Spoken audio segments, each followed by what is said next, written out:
Sure that you're following. Hi, everyone. Good morning. It's 5:14 on the start of your Friday. We've made it to the end of the week. This morning, we're talking about that refugee who sadly died after being in Border Patrol custody. We'll talk about that. Stand by.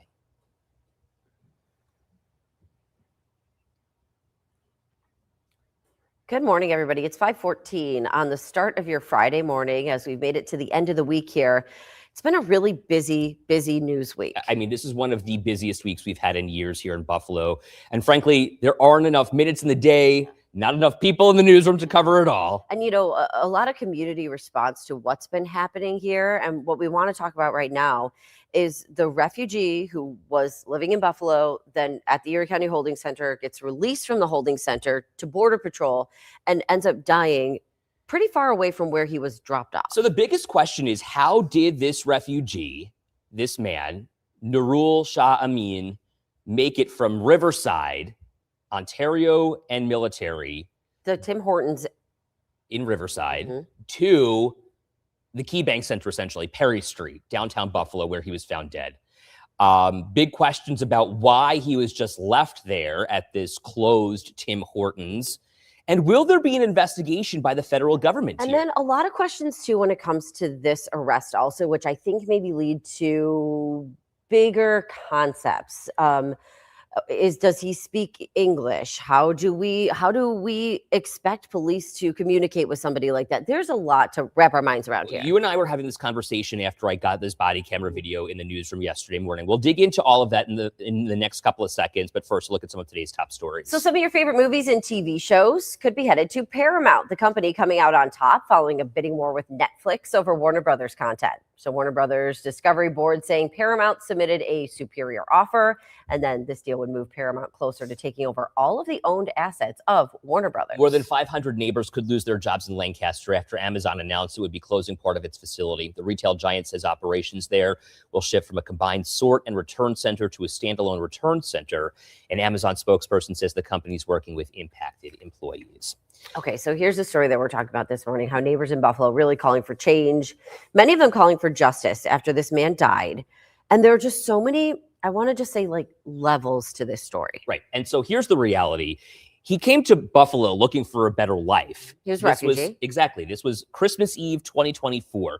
2 months later, according to the timeline released by Buffalo Police and the timeline that I was able to establish yesterday, Nurul Shah Amin was in somebody's backyard, caught on body camera video as police were responding, holding these two long poles, swinging them around as police were demanding that he drop the poles. He didn't.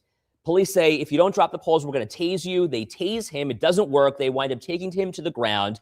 He bites one of the officers, finally arrested, taken to jail, where he stayed for a matter of 9 months and then was released only to, days later, wind up dead. Okay, so here's the conversation, just to kind of bring you in to what we were talking about in the newsroom yesterday.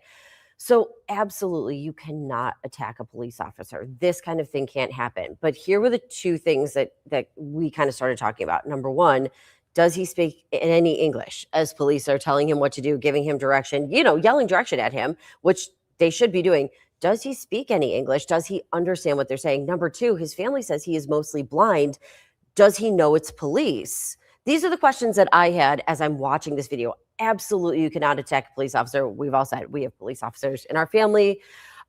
But, these are things. And then I think my question is, as an agency like Buffalo, where you have such a huge refugee population here, so many different languages spoken, how do you tackle and address something like this? It's such a big issue. Well, and then, so that's one side of the argument. Then on the other side of things, the question is, if you put yourself in a police officer's shoes. Safety. Right. Yes. So you see this man, you don't know what's going on. Right. They say he smelled of alcohol.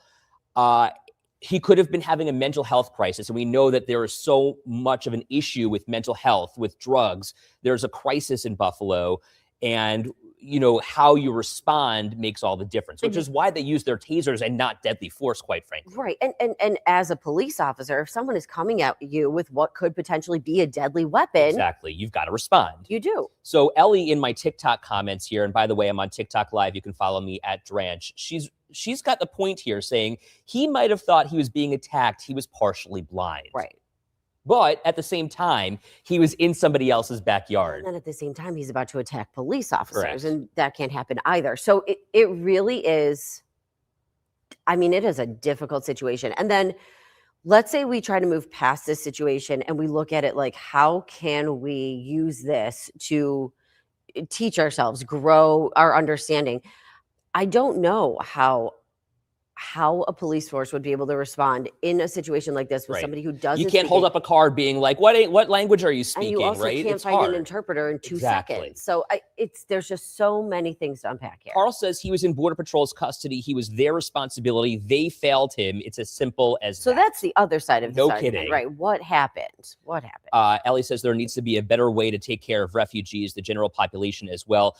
And then somebody else saying here, de-escalation training must be enforced. He needed to be released so much closer to home. Right. What was his last known address? That's what they were saying they were trying to do by releasing him at that Tim Hortons in Riverside. Yeah. But again, he didn't know where he was. He was confused, according to the mayor. One thing led to another, and now he's dead. Right. Should Border Patrol have picked him up? Should Border Patrol have brought him back to the holding center? The mayor says the federal government needs to now investigate. All right. So we're going to be following this story, and it's having not just national, international. No kidding. Coming up in our next half hour, we're showing you how some young people are making their voices heard in the city of Niagara Falls. But first, Aaron is here tracking that 7 weather forecast right after this.